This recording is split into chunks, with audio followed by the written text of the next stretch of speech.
A warm welcome to our viewers here in Nigeria and around the world. I'm Amarachi Ubani. Here's what's coming up within the hour. Members of the European Parliament call for financial aid to help combat the damage from flooding across Europe. The World Today starts now. To France now, as rape victim Gisèle Pelicot will be giving her testimony in court after her husband, Dominic, admitted to drugging her and recruiting multiple strangers to rape her. Yesterday, he admitted to being a rapist. The gruesome act went on for nearly a decade, with a total of 72 men participating in the abuse. The 71-year-old Dominique is facing multiple charges, including rape, gang rape, and privacy breaches by recording and disseminating sexual images. He could face up to 20 years in jail. The case has shocked the country and triggered nationwide protests in support of his wife, who has become a symbol of the struggle against sexual violence in France.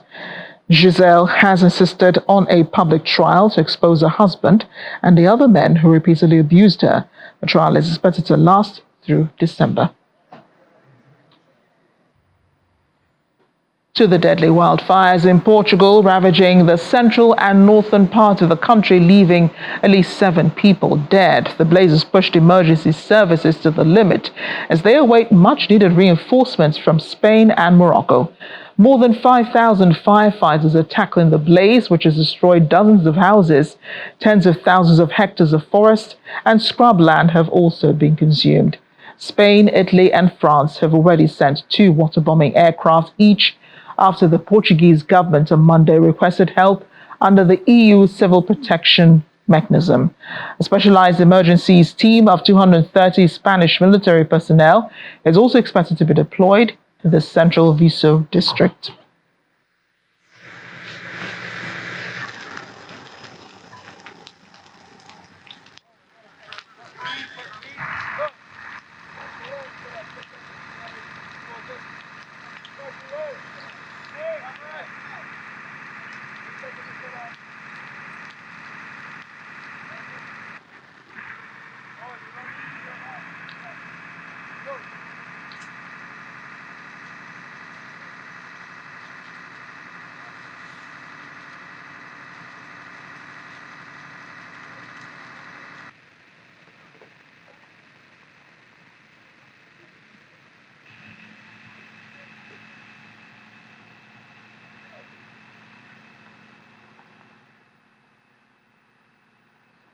In the meantime, the European Parliament has called for the financial aid from the Bloc Solidarity Fund to be released quickly to help combat the damage from flooding in Central Europe.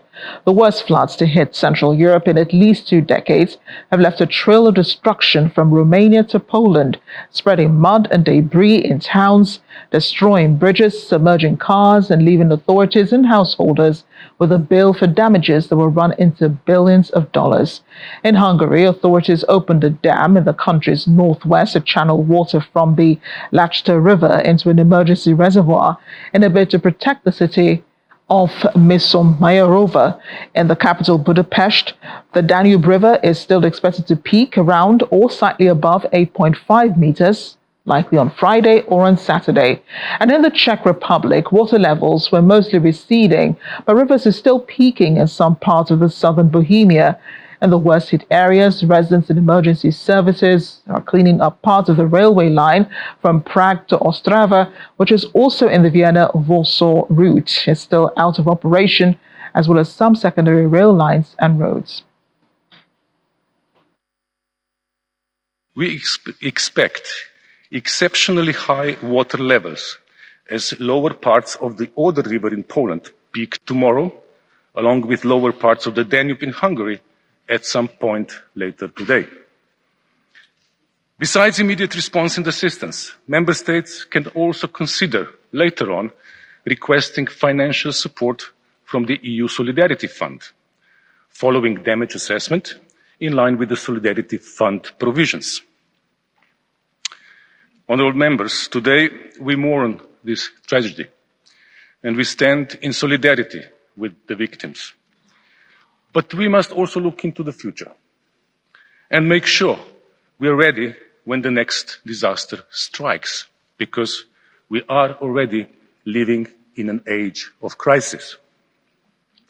Europe is the fastest warming continent globally and is particularly vulnerable to extreme weather events like the one we are discussing today.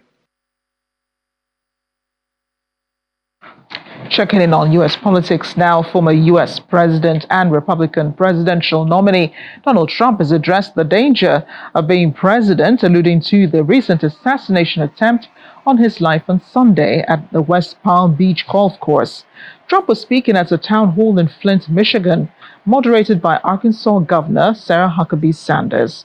Trump mentioned he received a very nice call from President Joe Biden, from Vice President Kamala Harris,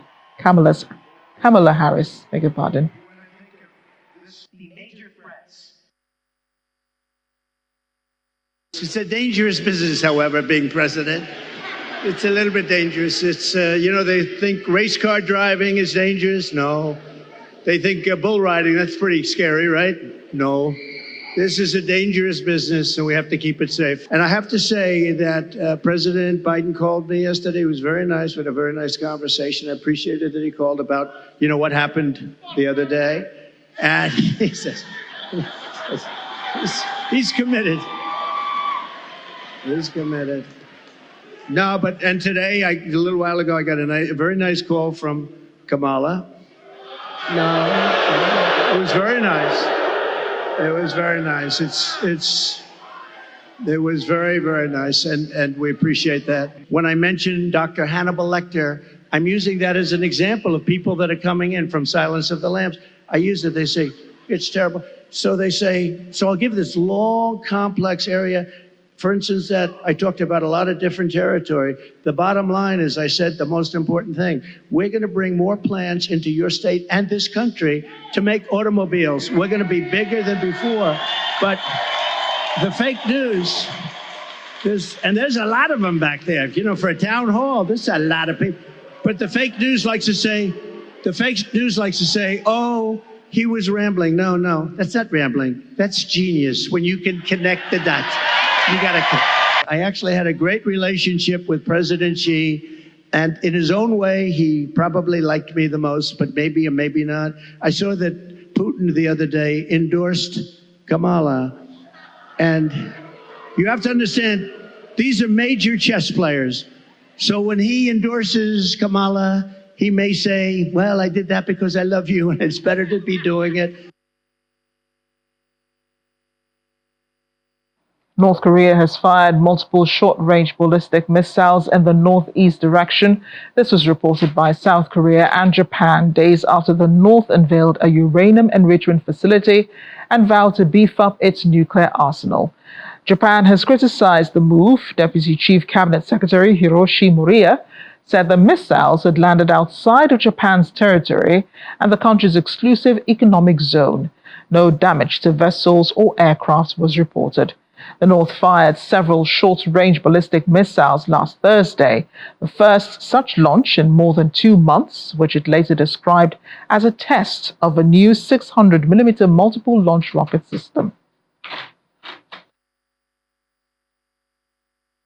Welcome back. A 39-year-old Malaysian man linked to the Islamic conglomerate Global Equine Services and Business Holdings, which is accused of running care homes where hundreds of children were reportedly abused, has been charged with criminal intimidation.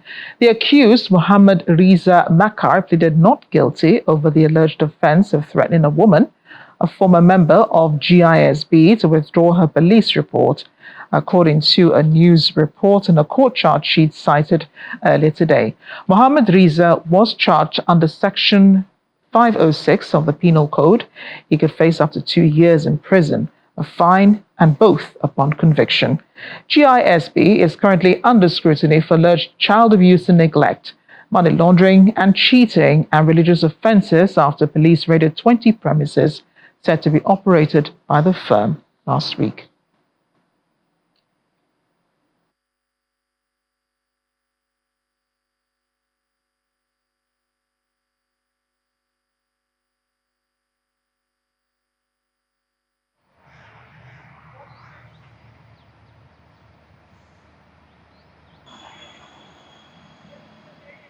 A report released by the United Nations is highlighting the world's failure to meet gender equality targets under the Sustainable Development Goals. Titled Progress on the Sustainable Development Goals, the Gender Snapshot 2024, the report presented by the UN Department of Economic and Social Affairs and UN Women, brings up key challenges.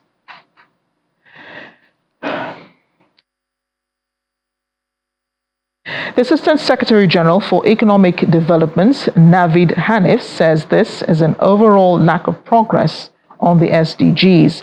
The report underscores that only 1 in 4 parliamentary seats worldwide is occupied by a woman, signaling an ongoing gender gap in political representation.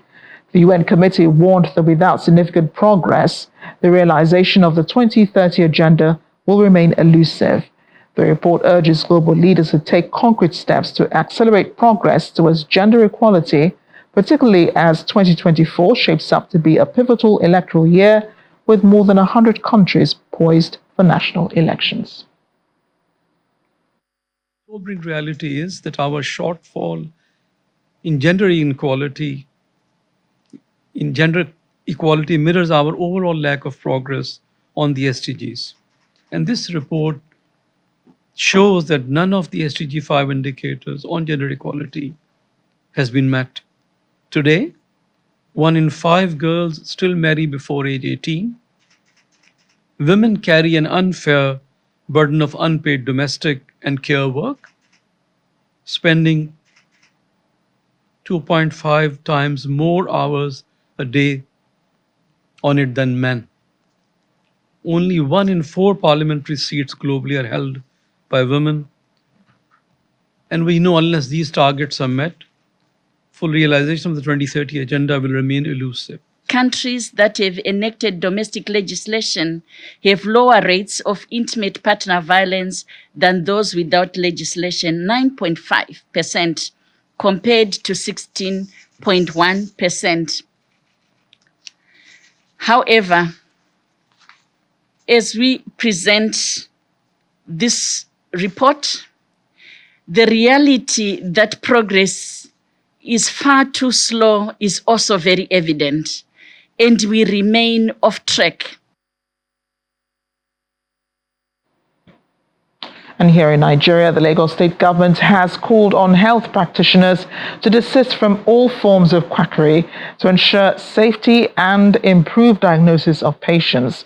The State Commissioner for Health, Professor Akin Abayomi, made the appeal at the 2024 World Safety Day held at Civic Center, Victoria Island, Lagos.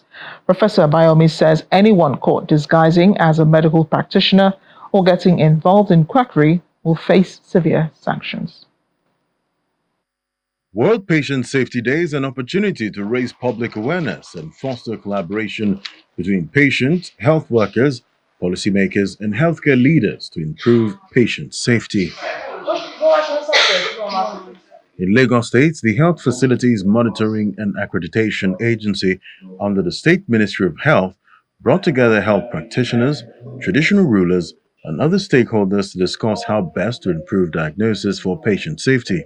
For every 50 patients, 1 patient that we see will suffer harm from the care that we are giving to the patients. So I think it is high time we put all efforts to ensure that we improve our diagnostic accuracy. When a farmer knocks on your door, it's also in collaboration to make sure you are complying with the regulatory standards to make sure that Lagos State actually becomes what we want it to become, and that is the primary medical tourist center in Africa, and also to deliver universal healthcare to all. The Oniru of Iru Kingdom, Omogbola Lawal, narrates the case of a young girl who was wrongly injected. He also used the opportunity to call for better healthcare services for the people. I have had cases of people with abscess. One young wife was growing up, she was like 2.5, and she lost a leg. And so many other cases like that. We must find a way to improve diagnosis for patient safety. On the part of medical practitioners, there's need to educate patients about their medical condition and safety. We also need to educate patients. That's critical. I always tell people that when people understand their problems, the problem is 50% solved. If you give your patient detailed information and assist them, you will have compliance. The challenges in diagnosis are diverse. Globally, diagnostic errors contribute significantly to patient harm, and these errors may result from inadequate resources, human factors, or system-level inefficiencies. The State Ministry of Health says it's ready to do more for the people. In Lagos State, we have implemented concrete measures to tackle these challenges, but we acknowledge that more needs to be done. We're also enhancing training to our healthcare professionals, doctors, nurses, laboratory scientists, and allied health workers. Not following standard procedure is also a form of disarm to the patient. So for us in the Ministry of Health, we've established several projects and programs to ensure that we limit the degree to which our practitioners can deviate from the standard of practice that we establish. We are part of the world, and so we operate under the WHO treaties in terms of healthcare delivery.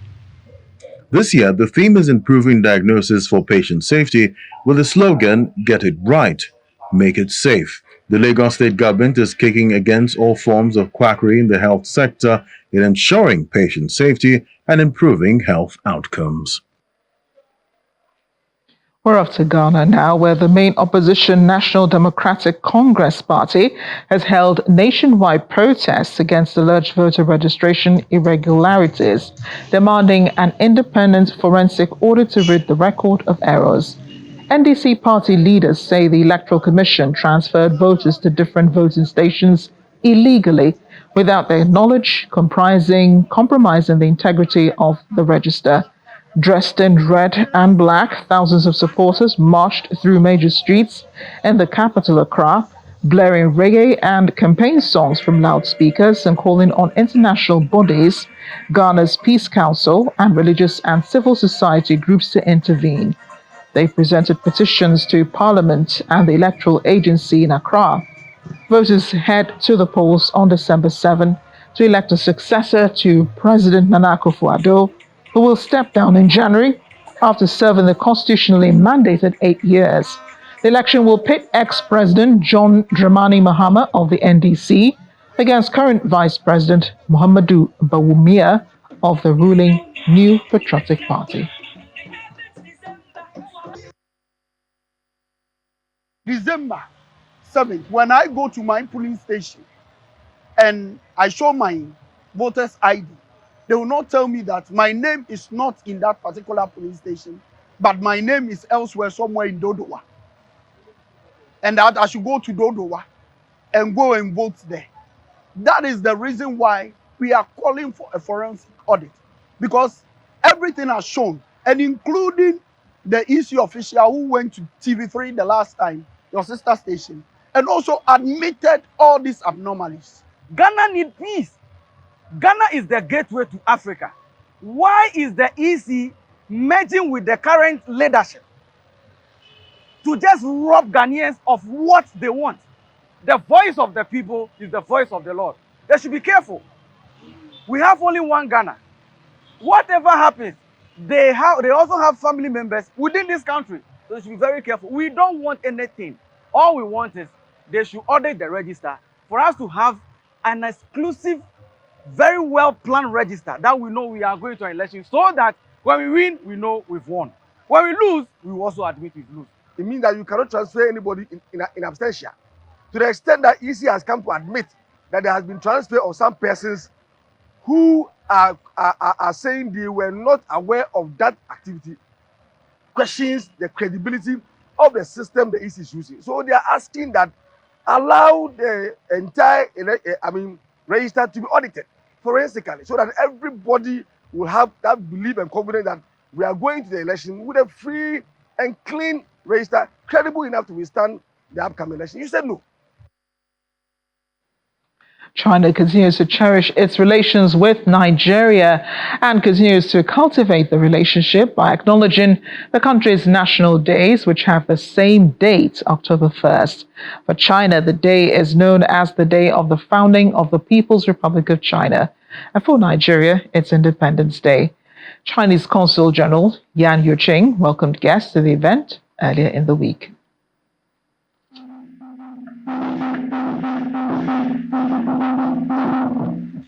It's a day for the celebration of close ties between China and Nigeria, one in which China celebrates the growth of diplomatic, economic, and cultural ties between the two.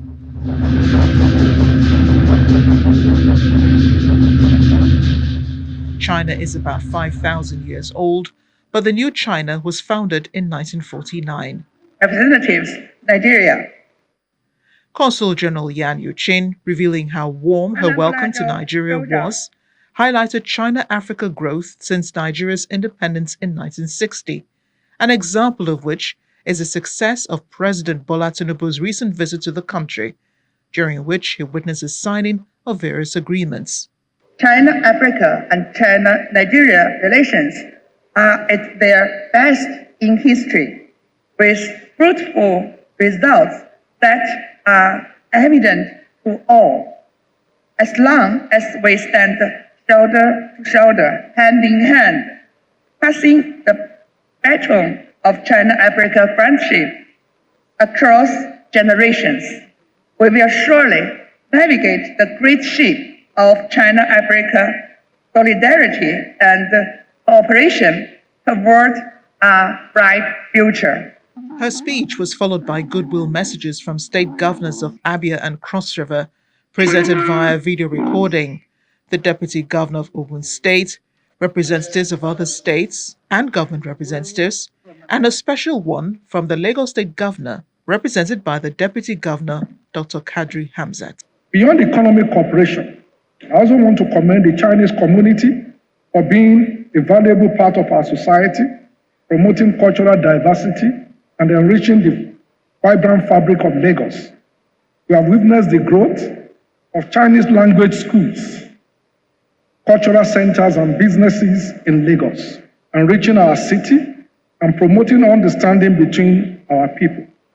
Chinese community in Lagos has also become an integral part of our social fabric, contributing to the rich diversity that defines our great state.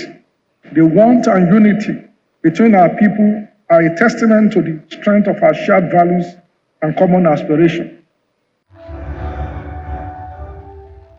A publication titled Understanding Friendship and Cooperation, starting a new chapter of China-Nigeria cooperation, was launched, and a special recognition given to individuals who've made outstanding contribution to the growth of Nigeria-China relations.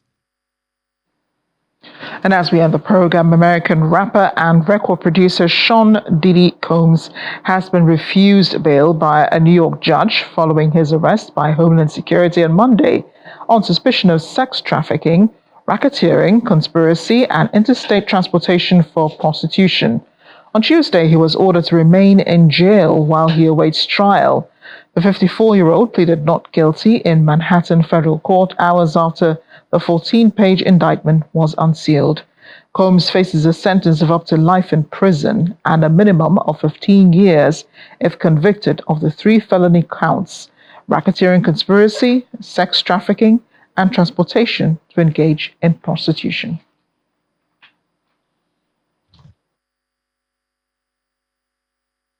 This was the first step. We have a bail appeal scheduled for tomorrow at 3:30 in front of Judge Carter, the district judge assigned to this case. I think that we made the points that we've been wanting to make. I think he came out. Mr. Combs is a fighter. He's going to fight this to the end. He's innocent. He came to New York to establish his innocence. He's not afraid. He's not afraid of the charges. There's nothing that the government said in their presentation today that changes anyone's mind about anything. He's been looking forward to this day. He's been looking forward to clearing his name, and he's going to clear his name. and we're going to stand by his side as he does. We believe in him wholeheartedly. He didn't do these things. This was a 10-year relationship. There's no coercion. There's no crime. There's basically just, someone who brought a civil case and now is finding themselves as a witness in a criminal case. And we're going to fight this case with everything we have, as is he. And eventually he's going to be shown to be innocent. And so tomorrow we fight again, and we'll fight every day until we don't have to fight anymore. We have no power. All we can do is show good faith. He got on a plane and he came here. And if he stayed here for one day before the case started, or for 1 year before the case started, he was going to stay as long as he needed to stay. It ends up being only 12 days. That's fine. That's what the government wanted to do. The government didn't want him to turn himself in. He came here to turn himself in. Why doesn't the government want him to turn himself in? Because then they can't ask for detention. So they go and they arrest him. They arrest the guy who came to New York to turn himself in. But we are going to make all these points again tomorrow, and we'll make him as much as we can until we get him out. We're appealing the decision to hold him without bail. And that's the world today. Thanks for watching. I'm Amarachi Ubani.